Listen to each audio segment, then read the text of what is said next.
Photo ಕ್ಯಾಪ್ಚ್ ಮಾಡಬೇಕು ಇಷ್ಟು ಮಕ್ಕಳು, ಆಮೇಲೆ ಅಟೆಂಡೆನ್ಸ್ ಆಗಬೇಕು, ಆಮೇಲೆ SCM ಮಾಡಬೇಕು.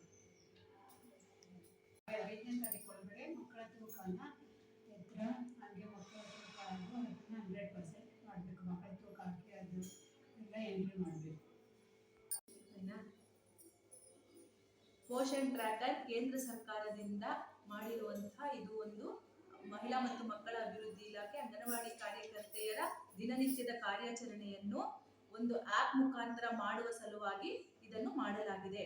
ಪೋಷಣ್ ಟ್ರ್ಯಾಕರ್ ನಲ್ಲಿ ಮೊಟ್ಟ ಮೊದಲಿಗೆ ನಾವು ಕೇಂದ್ರಕ್ಕೆ ಬಂದ ಕೂಡಲೇ 9:30ಕ್ಕೆ ಕೇಂದ್ರ ತೆರೆದಿದೆ ಎಂದು ನಮೂದಿಸಬೇಕಾಗುತ್ತದೆ.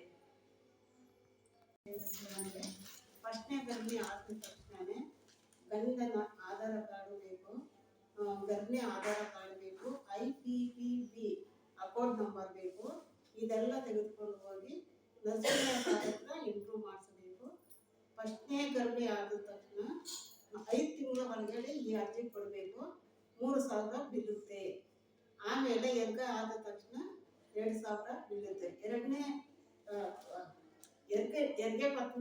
ಹೆರಿಗೆ ಪ್ರಮಾಣ ಪತ್ರ ಮತ್ತು ಚುಚ್ಚುಮದ್ದು ಕೊಡಬೇಕು ಡೆಲಿವರಿ ಆದಮೇಲೆ. ಇಷ್ಟು ಹೇಳ್ತೀನಿ. ನನ್ನ ಬಾಯಿ 6ರಿಂದ 3 ಮಕ್ಕಳಿಗೆ THR ಫೇಸ್ ಕ್ಯಾಪ್ ಮಾಡಬೇಕು ತಿಂಗಳು ಒಂದ್ಸರಿ.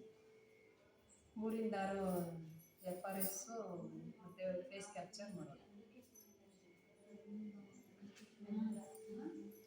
ಮತ್ತೆ ಪೋಷಣ್ ಟ್ರ್ಯಾಕರ್ ಅಲ್ಲಿ ಪ್ರತಿದಿನ ಮಕ್ಕಳ ಹಾಜರಾತಿಯನ್ನು ನಮೂದಿಸಬೇಕು. ಮತ್ತೆ ಗರ್ಭಿಣಿ ಬಾಣಂತಿಯರ ಹಾಜರಾತಿಯನ್ನು ಕೊಡಬೇಕಾಗುತ್ತೆ.